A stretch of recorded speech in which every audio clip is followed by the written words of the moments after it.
aí, galerinha, beleza? Estamos de volta aí depois de um hiato, um pequeno hiato de 2 semanas aí, aconteceu bastante coisa, né? Bora lá, primeiramente, né, só pra prestar contas com vocês aí, que tivemos alguns probleminhas. Primeiro, que eu fiz uma cagadinha aí, que eu tinha feito no metagame nesse dia aí, temos aí o Carlinhos campeão, a gente não vai deixar de cobrir a listinha dele, mas eu acabei perdendo o metagame desse dia por burrice própria. Então não tem como falar, a outra foi eu que fiz cagada e acabei que eu não fiz na outra final de semana, na outra semana também, mas também temos a listinha do campeão. Então a gente vai falar das 2 semanas aí que faltou, né, fazer o metagame. E também, só pra me falar, o José tava doente aí, tá voltando agora, né, de alta. Então acabou que eu fiquei sozinho também ali, daí acabou que foi um monte de coisa acontecendo, mas e daí no meio tá tudo mundo certo agora, tudo resolvido. Vamos voltar com força total, trazendo o metagame pra vocês aí, beleza? Quer falar alguma coisinha aí, José? Fala galera, matemático aqui. Primeiro que eu estou melhor, graças a Deus. O importante é ter saúde para poder jogar Magic. Nessas 2 semanas que o Rubinho foi, tivemos problemas de metagame porque eu também não estava indo. Então, assim, deixei mais fácil o torneio para outras pessoas. Vocês vão ver que um dos dois ali não teve eu como vencedor, que eu não fui. Não tem nada a ver com as outras eu ter ido e não ter ganho, mas aí é um outro quesito. Mas a gente vai cobrir agora a listinha dos nossos queridos campeões. Como você pode ver na mão ali do Carlinhos, é um deck amado por todos, né? Boa, já tá dando um spoiler aqui, né, na foto do campeão, né? Então, Carlinhos aí do Muca, né?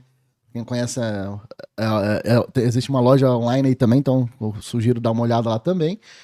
Ele tem um time, o Murilo e o Carlinhos, né? Fazem parte do Muca aí também, então dá uma olhada lá depois. O cara tá treinando de mono-red, né? O cara já jogou com bastante decks, aí a galerinha do dia 7, né? Dia 7 desse mês, que a gente foi jogar. Estamos tendo. Até o Zé Gustavo apareceu de novo aí. Vamos ver se ele volta mais. Pô, o Zé Gustavo é um excelente jogador também aí.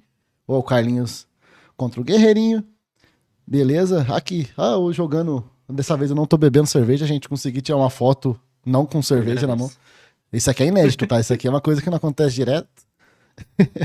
E aqui, a gente não temos postagem dessa última semana ainda, né? Mas aqui é o Max Gabriel. Começou a jogar nessa semana, no dia 7. No dia 14 já foi campeão. Já vou dar spoiler aqui, então. Se temos aqui não sei se não tem o rosto dele ainda, mas eu vou tentar trazer a foto dele aí nos próximos vídeos. Mas já deixar o parabéns pra ele. Daqui a pouco a gente vai cobrir a listinha dele também. E aqui os stands, né? Desse dia 7 aí, o Carlinhos levando aí o torneio 4-0 com seu mono-red. É uma listinha dele ainda, que ele mesmo tá trabalhando em cima, ele conseguiu fazer top 4, top 3, top 4 num challenge, que também é um campeonato muito competitivo, exatamente com a mesma lista, né? Então, é uma lista bem, vamos dizer assim, já tá bem masterizada, e ele tava só pegando os ajustes finos, assim, então, pô, muito da hora aí ver o Carlinhos conseguindo fazer bastante resultado com as listinhas dele, pô.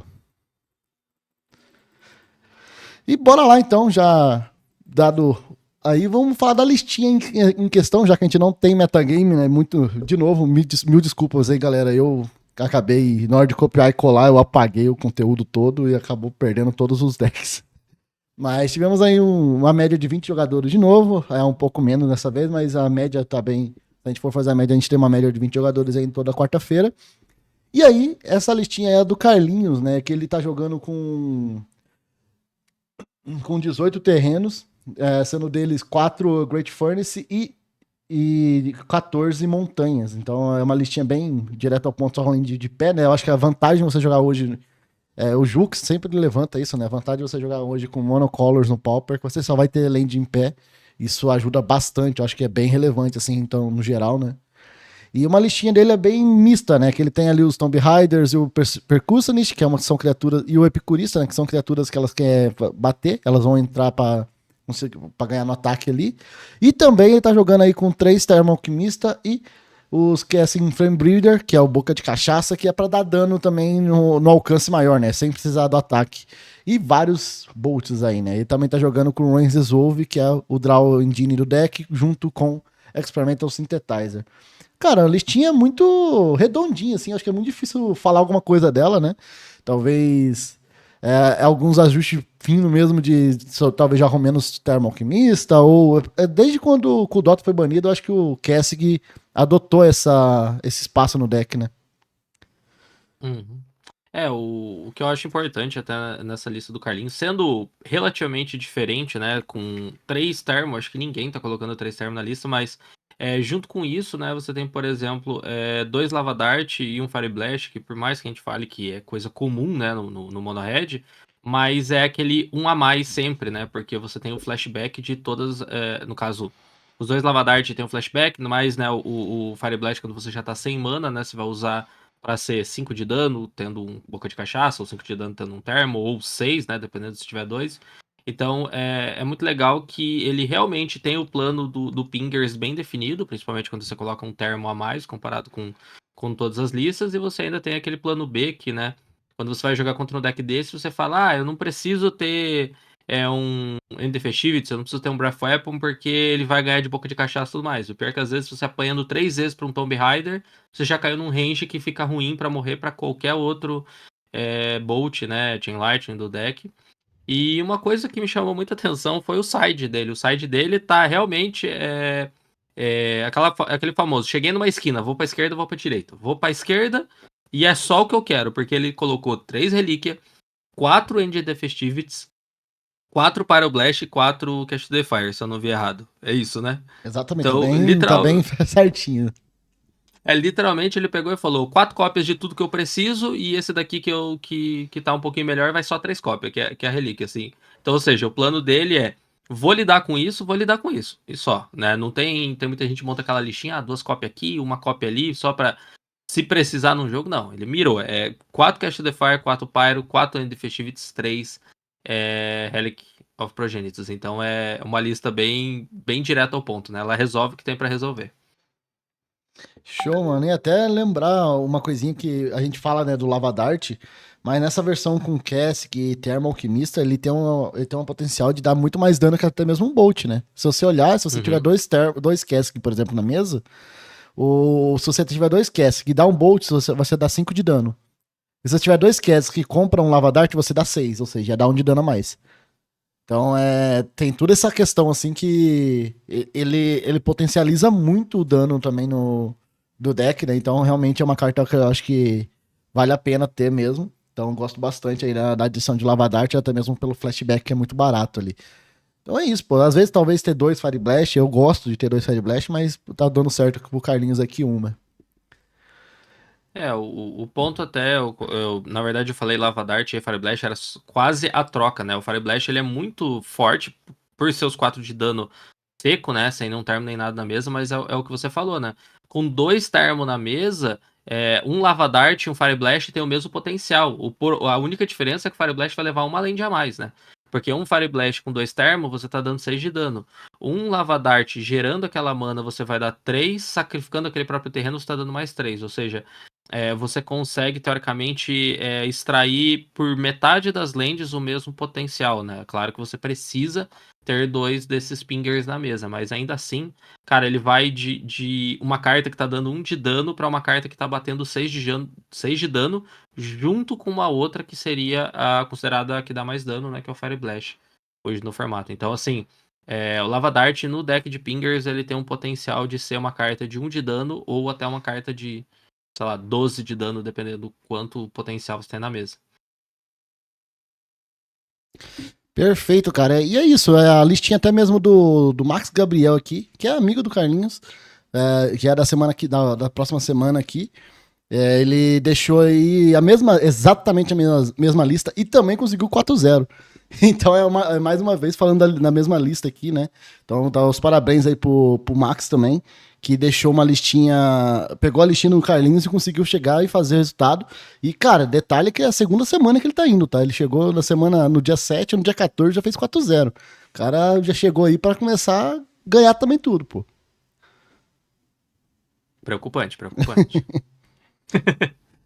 Mas é isso, galera. Nessa parte aí, bora tentar passar mais aí dessa semana. A gente, infelizmente, não vai ter o metagame, mas deixar mais uma vez os parabéns aí pro Carlinhos e pro Max, que é desse nosso metagame. E agora, bora lá também dar uma conferidinha em outro torneio que aconteceu no final de semana também, que a gente queria dar uma cobrida aqui pra vocês, já que a gente não teve metagame aqui da taverna, vamos falar um pouquinho do LPC. Então, bora lá aqui falar um pouquinho mais do LPC, Para quem não conhece, é a Liga Pauper Catarinense, acontece praticamente mensalmente, né? Então acontece em várias cidades aí de Santa Catarina, acontece em Itajaí, Joinville, São José, Florianópolis, se eu não esqueci de nenhuma. Vai ser, tem vários aí, e é um campeonato competitivo que a gente tem aqui no sul do Brasil. Essa etapa, né, ela teve 39 players.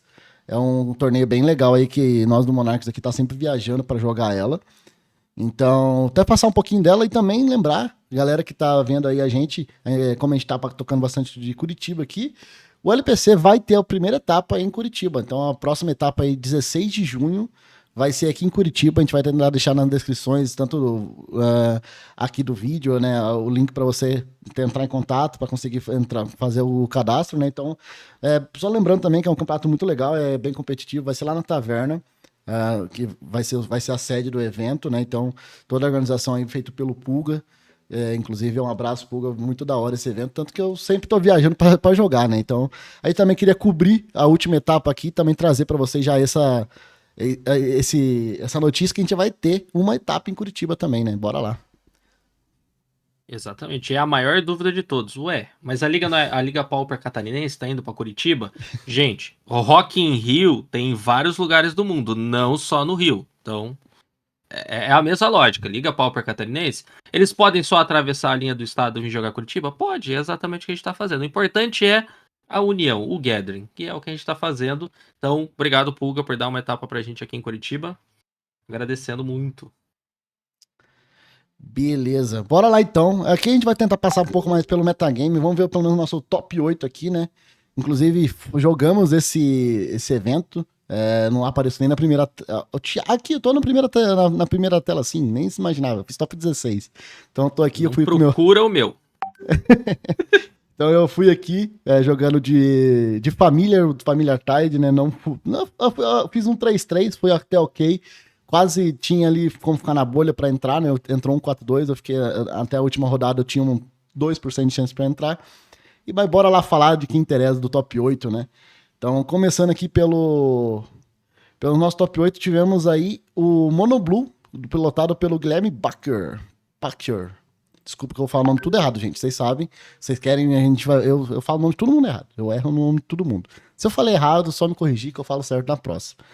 E aqui é o Monoblue Fadas, aquele Fadas bem quadradinho. Nossa, você pode ver que tem os 4 Bearing Bearer, 4 Fairseer, 4 Miscreant, 8 ninjas, né? Então tá bem quadradinho mesmo, com exceção ali tá com 2 corujinhas. Inclusive eu enfrentei o Guilherme no suíço e acabei perdendo para ele.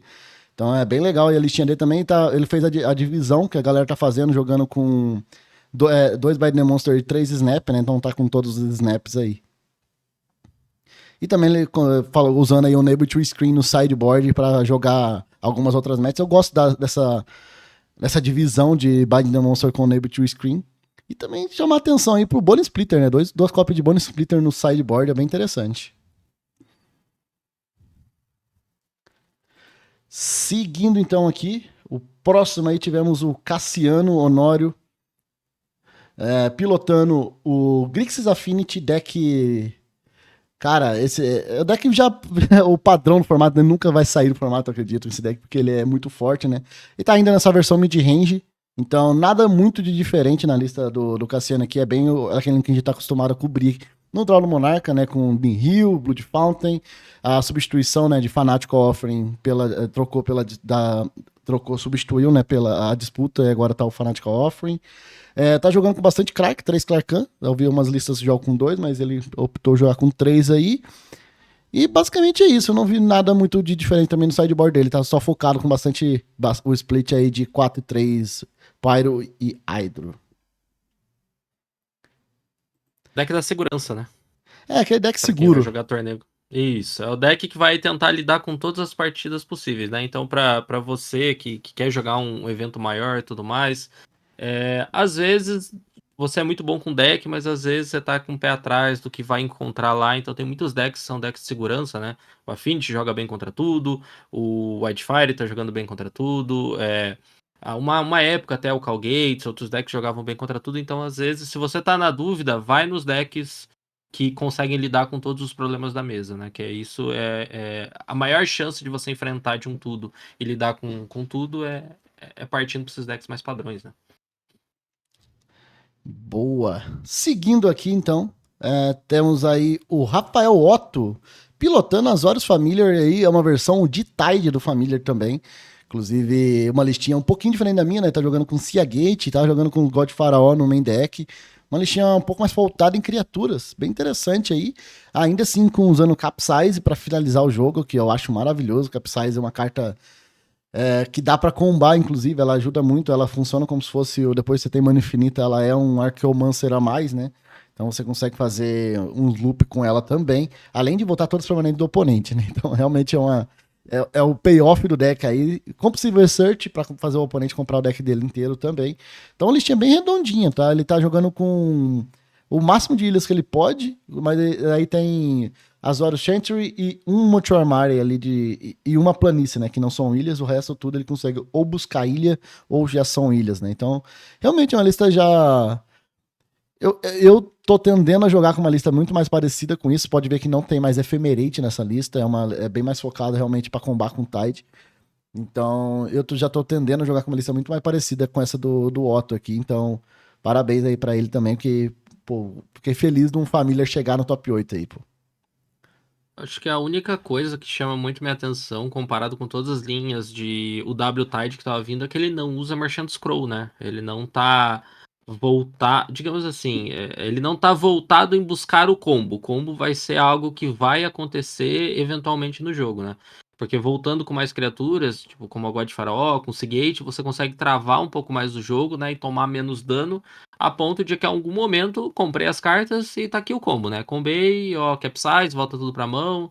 Ou fiz um combo de vida infinita e eventualmente eu vou ganhar também. Então, assim, é legal que ele abriu mão de duas cópias, né? Geralmente o pessoal usa duas cópias de Merchant Scroll e tá completamente voltado pro sistema, pro formato que o Familiar jogava antes do High Tide, né? Que é aquele atraso de jogo até algum momento você dá algum lock no oponente. Né? Nesse caso, agora, colocando com High Tide, mas ainda assim ele tá focado em ganhar no late game mesmo, né? Ele não tem foco nenhum em fazer um Merchant Scroll na 2 e tentar voltando de combo na 3, né? Como dá pra fazer com o W-Tide, mais voltado realmente para o combo. Boa. E seguindo então aqui, tivemos aí Guilherme Grambowski. Pô, os caras. Desculpa, velho. Como é que fala isso aqui? Eu não sei. O Grabowski. É Grabowski. Eu sei que é o Grabo, mas, pô, eu sempre esqueço. Eu não sei falar É os o nomes. Grabas, é mais É fácil o chamar de Grabo. Grabas. Pronto. É isso, pô. Eu não sei porque eu tento ler os nomes, velho. Foi mal. Muito. Mais uma vez, desculpa, gente. Mas é isso aí. Tivemos aí um BG Gardens, aquele antigo BG Gardens que a galera aparecia de vez em quando. Ainda acho que. Cara, ele é muito difícil ele sair do nosso metagame aqui. Principalmente de vez em volta e meia ele aparece, né, aqui em Curitiba. E também lá em Santa Catarina sempre a gente encontra um ou outro. Teve o fadídico dia, uma historinha rápida aí, da gente tentar fazer um metacall e inventamos de turma de Curitiba aí de BW Ephemerate, tipo assim, vai ter bastante Burn e bastante Affinity, vamos de BW que a gente vai acabar com todos eles, aquela história feliz. Chegamos lá, eles tiveram o mesmo pensamento que a gente e pensaram em, de vez usar o BW, vamos pegar o Garnet, a gente ganha de Burn e de Affinity, a gente acaba com eles. E acabou que ficou um monte de BW, um monte de Gardens, um olhando pra cara do outro. Foi um metagame mais louco, assim, tipo, 7 Gardens, 7 BW, uns tudo se enfrentando, se matando, e eu acho que o José jogou contra 5, né, naquele dia, né? Jogou contra 5 BW, foi louco. 6 rodadas, foram 5 guards, peguei um Calgates, mas o que acabou com o meu dia Genilson, se você estiver assistindo isso aqui, você é o culpado, tá? Primeira rodada, ele de Gardens, eu de BW. Eu ganhei de 1-0 no quinto turno, depois de ter encerrado o relógio. Então imagina, foi literalmente assim, ganhei, segunda rodada lançada. Foi literalmente desse jeito. Aí eu vou pra uma segunda rodada pegar mais 50 minutos de Garden. Eu vou pra uma terceira rodada pegar mais 50 minutos de Gardens. E o meu cérebro, ele só parou de funcionar. Então esse dia, pra mim, eu aprendi que eu odeio Gardens, que era um deck que eu jogava antes. Hoje não jogo e tenho ódio de quem joga. Então, Grabas, meu ódio foi pra você agora. Mas falando do deck aí, é o deck que a gente já tá acostumado a ver, né? Com bastante remoção, Crypt Hats, tem Spin Darkness, Snuff Out, e é isso. É um deckzinho bem. Cara, compra carta pra caramba. Tem os finisher com Avenging Hunter, né? E o Troll de Casa-Doom. Então ele vai querer controlar a board, é um excelente control aí do formato, né? Então, quem gosta de control, acho que é uma excelente opção aí. Eu também não sou muito fã de Gardens, mas eu sei que ele faz bastante resultado. E também consigo reconhecer que ele é um excelente deck aí pra jogar, quem gosta de jogar control, né? Bora lá então. Seguindo aqui, tivemos aí o nosso top 4 com Amaro, né? Amaro aí chegou no top 4, que tá sempre jogando de Burn. Agora que o Kudota. Ele jogava muito de Burn, agora que o Kudota foi banido, né? Ele migrou aí pro Rakdos Burn, que também eu acredito é um excelente deck aí. Deckzinho. O deck do Amaro acho que não tem nenhuma novidade muito grande, né? É literalmente a lista clássica aí do Rakdos Burn. Tem bastante carta de Madness, a Vampire Ski, ele tá com 3 Vampire Skis, né? Ele optou por colocar uma Highway Robber a mais.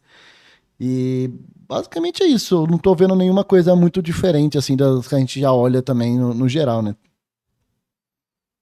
Eu acho que a única diferença entre Rakdos Burn é se a pessoa quer jogar com a base artefato ou fora da base artefato, né? Então, nesse caso, o Amaro tá com a linha de Galvanic Blast e a base de Land Artefato. Tem muita gente que migra, vai pra Chain Lightning e tira essa base para não sofrer hate de Gorilla Perfeito. Xamã e derivados, né? Porque a Mirror, para quem já jogou ou nunca jogou, a Mirror ela é muito baseada às vezes no Gorilla Xamã quando você vai pro side, né? Às vezes você precisou sair com 3 land de artefato na mão, ou seja, 2 Great Furnace, um Vault of Whisper. Você fez ali bonitinho, o cara volta de gorila e tira tuas land e geralmente acabou o jogo nesse momento. Então, assim, tem gente que gosta de jogar de Rakdos Burn fugindo dessa base, né? Indo pra Chain Lightning, indo pra, às vezes pra Fire Blast, né? Colocando mais montanha no deck. Então, assim, o Amaro tá muito focado nessa versão de artefato, que também não é problema nenhum, dá para lidar bem com isso, jogando a favor ou contra. A única parte que eu gosto é esse side de Contaminated Ground, né? Que é uma carta que vai e volta do side do Rakdos Burn, que é para lidar com decks que estão baseados na land, né? Você pode pegar isso, um Gruhamp, você pode pegar um Tron, você pode pegar qualquer outro deck que precise daquela mana específica, né? Então, Contaminated Ground, para você transformar a land do oponente num pântano, eu acho uma carta sempre válida. Não só pro Rakdos Burn, tá? Qualquer deck onde você precise travar o oponente por alguns turnos. Se eu não me engano, você foi uma pessoa que tomou numa land e Sim. com isso ficou travado para gerar mana branca, né? Por um tempo. Então, funciona bastante, tá, gente? É uma carta bem eficiente. Ela é um draw morto quando passa muitos turnos, mas assim, até um turno 3 ali, ela é uma carta excelente, tá? Vale o teste para você que tá na dúvida ainda. Ah, eu gosto bastante, cara. Inclusive RG Ramp, essas coisas, eu acho que ele acaba ganhando muito partida assim. Seguimos então agora pro nosso top 3. Tivemos aí um deck que normalmente a gente não tava vendo muito, mas agora após o ban aí do Kudota, ele literalmente apareceu muito, né? Tá fazendo muito resultado nas ligas, em challenges aparecendo, né? Que é o Mono Green Elves, né? Que ele tá um pouco mais colorido, né? Normalmente ele é mais Mono Green, mas aqui no próprio main deck ele tá jogando com o Pack Beast, né? Que é o Camelo. É um bicho 4/3 que ele diminui o custo de quantidade de criaturas que tem em jogo. Então é um 4/3 que entra e dá um draw. É uma versão de elfos mais voltada para fazer criaturas grandes também, né? Não tem a Hydra, a própria Hydra, que pode ficar um bicho gigantesco. Então, Hydra com Titânia ali, pô, se você tiver uma Titânia e uma Killon Ranger na mesa, qualquer bicho seu pode virar um bicho totalmente bravo ali, né? Vai ficar com um trample gigantesco, né? Então, realmente é bem interessante aí essa adição de Hydra no deck. Ele não tá jogando com a Avenger Hunter, tem umas listas que jogam com a Avenger Hunter, mas aqui ele acabou optando aí para jogar com os Pack Beasts e somente 2 Hydras. E os draw spells dele ali de Stampede e Distant Melody. E uma cópia de Humility na Tavern, que é uma carta bem legal também. Que é um Overonezinho, né? Mais 2 pra todo mundo. Ou ele pode ser um Lee Stampede também. Então é uma carta também que eu acho bem legal aí. O que eu gosto dessa lista é que às vezes a gente fala que jogue com padrão, né, para você não se perder no torneio. A gente pode ver que essa lista, para um Elfos, que a gente vem acompanhando recentemente, ela tá tá diferente, não dá pra negar, né? Distant Melody é uma carta que já tava sumida do deck, e o Meeting na Tavern é uma carta que aparece, desaparece, mas é uma carta que pouca gente utiliza. O side dele também tá completamente diferente da maioria das listas, né? Você vai ter um Valakut Invoker ali no side, que é uma coisa que ninguém tava usando relativamente. Então, assim, é um deck de elfos, os elfos egípcios, né? Porque agora eles estão andando de camelo, né? Porque mudou essa ideia.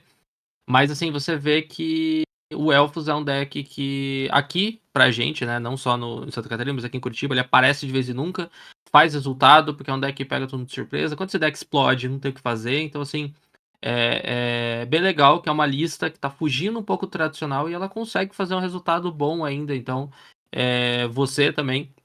Agora eu vou falar pro outro lado. Pra você que tem confiança no deck, na build que você faz, pô, essa carta aqui funciona bem pra mim, então monta teu deck, vai pra loja, que dá pra fazer resultado. Não precisa pegar só o net decking, dá pra mesclar um pouco tua lista que ela funciona na loja. Então, agora eu fiz os dois lados do elogio. Isso. Inclusive, eu assisti a match do Elfos contra o BG, né? Que era pra ser uma good match pro BG, mas, cara, que sufoco foi essa partida, cara. Foi no detalhe ali que o Elfos conseguiu, que o BG conseguiu virar. Mas, cara, foi quase ele que deu Elfos, mano. E não é nem eu falo bad match, é uma match horrível mesmo. Então, realmente, surpreendeu bastante aí o Elfos nesse evento. E agora pro nosso top 2 aqui. Top 2 é aquele cara maravilhoso, né? Que é o grande organizador que a gente sempre fala, tá jogando torneio também. O Pulga aí pilotando, Gustavo Pulga pilotando seu Mono White Winnie. Cara, e assim, né? A gente sempre falou, o Pulga sempre com os decks nada a ver, ele jogava de Poison Storm, depois jogava com os negócios tudo. Eu sempre lia com alguma techzinha. Daí agora pegou um deck tier aí, eu considero, desculpa, gente. Pra mim, Mono White é deck tier. Eu acho um deck muito forte. E conseguiu aí pegar o top 2, perdeu na final aí. A gente vai pegar a listinha da final daqui a pouco. Mas o Mono White dele é aquele Mono White direto ao ponto, né? Acho que não tem muita coisa também diferente, não. Ele tá com algumas one-offs aqui, né? Do dragãozinho novo, que coloca um soldado. Tem a Great Sword of Tyr, que é uma carta excelente, cara. Eu amo essa carta, eu já perdi muitos jogos pra ela. Eu acho que ela merece esse slot aqui do deck. Até mesmo o Eagles of the North é uma criatura também que ela no late game ela é muito boa e também funciona para pegar a Granja, né? Que é uma land ok também pro deck. E ele também tá com o pacote, né, de pack bicha aí, que é o camelo novo, que também faz muito sentido nesse deck. Então, listinha bem legal aí. Ele fez um splitzinho de 3-3 com Pledge e Rally, com Prismatic e Rally. Não, meu Deus. Prismatic e Pledge. Pledge. Prismatic e Pledge para conseguir encaixar esses one-offs que a gente falou. E até mesmo o sideboard dele também nada muito diferente, né? Com um pacote de Dust to Dust e Revoke Existence, aquele ódio do Affinity, né? Mas a gente vai ver que não foi suficiente. É exatamente. Eu quero olhar a lista do campeão, porque eu quero entender como essas 6 cartas não funcionaram. Vocês vão pegar em seguida o porquê que a gente ficou. Assim, quando saiu o resultado, ó, a final vai ser White Winnie contra Affinity. A gente, deu boa, né? O Pulga ganhou. Mas, como a Não gente, foi bem né, já assim. viu, ele tá em segundo lugar. Então, aconteceram coisas, gente. Isso aí. Então, já demos o spoiler aí, tivemos o Tadeu, né, cara, ganhando aí, jogando de Affinity. O cara, ele é o cara que mais troca de deck e não para de fazer top 8, né? O jogador mais consistente, podemos dizer aí, do LPC. Eu falaria com toda certeza. Se eu não me engano, ó, eu vou falar da minha memória. Se eu tiver errado, aí me confirmem Nos nos comentários aí. comentários. Que o Tadeu é o jogador que mais tem top 8 na história da LPC. Posso estar errado, mas, cara, todos os tops que a gente, né, teve que. Porque a gente faz uma viagem, então a gente geralmente tá todo mundo no mesmo carro. Então, se ficou eu, se ficou o Rubinho, se ficou qualquer outra pessoa do grupo, a gente fica até o final. E todas as vezes o Tadeu tá lá também no top. Então, assim, já enfrentei o Tadeu em final, já enfrentei o Tadeu em semifinal, já enfrentei o Tadeu em match que valia o top 8 e eu fiquei fora e ele entrou. Então, assim, é o cara mais consistente pra mim da LPC. Então, tentei numa mesa, o Tadeu tá do outro lado, já bateu o desespero. Eu vou dizer que é isso mesmo. Boa, cara. E a listinha dele, pela verdade, é aquela lista bem parecida com a gente já viu, né? Aqui no top 8 mesmo. Então tem. Tem um Kenko aí, tem 2 Turnaside que pode ter ajudado muito ele aí, né? Turnaside é uma carta que realmente ajuda muito na match contra Mono White, falando especificamente nessa match, porque você consegue resolver você ia levar um 2-1, você trocar pra 1-1 é muito bom. Ainda não perde os seus terrenos. Então acredito que talvez Turnaside pode ter sido o grande a grande trunfo desse deck aí. E assim, ele tá com 2 Arms of Radar, né? Que é uma carta também que é muito interessante contra Mono White, porque ele não leva Prismatic, né? Então eu vejo muita gente que joga com canhonada, né? E às vezes isso é meio ruim contra a própria Mono White, porque ele tem Prismatic pra responder a canhonada. E o Arms of Radar, o Prismatic não ajuda, né? Porque dá -1, -2, -2. Então, realmente, ele tá com uma lista. O side dele tá bem diferente. A lista main deck dele tá bem parecido, tá? Eu acho que não tem nada de diferente. Mas o side dele tá bem diferente, assim, né? Tá até os Cast Defied pra jogar contra a Mirror, né? Pode ser bem interessante. Então, eu acho que o plano de side muito bom aí pro meta, né? Que ele enfrentou. Imagino, se eu fosse chutar aqui, o side-in na final foi o Arms of Hadar, Turn Aside e o Negate, né? Isso. Pra travar exatamente esse problema.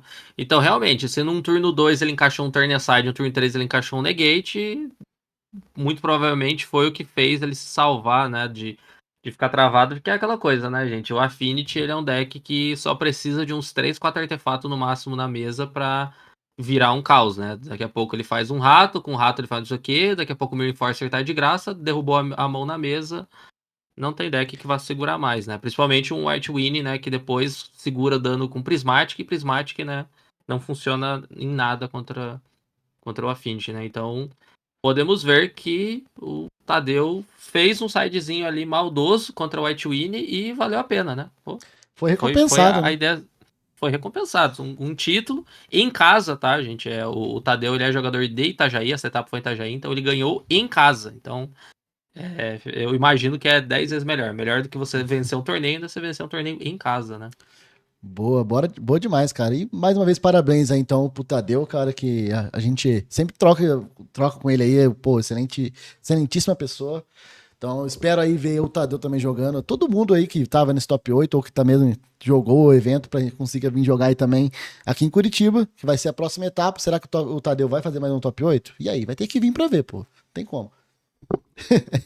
Mas é isso, galera. Eu acho que é 50% de chance, hein? Ou vai ou não vai. Exatamente. Mas é isso. Eu queria passar um pouquinho mais desse torneio para vocês. Lembrando aí, então, mais uma vez, dia 16 de junho aqui em Curitiba. Então, bora lá, bora jogar junto aí. Com certeza nós do Monarchs vamos 15, estar 15, lá. 15. Falou a data errada. Falei, aí, ó, já tô tudo doido já. 15 de junho, é isso aí, galera. No domingo, 15 de junho, bora lá então. Cheguem aí pra jogar com a gente, beleza? Então, mais um reportezinho aí pra vocês. Semana que vem estamos de volta. Tentar trazer o metagame de aqui de Curitiba tudo certinho. E é isso, deixa nos comentários aí o que vocês acharam dos nossos comentários. Pode falar aí que a gente falou de errado também, os nomes de novo, me desculpa. Mas aí, gente, até a próxima. Valeu!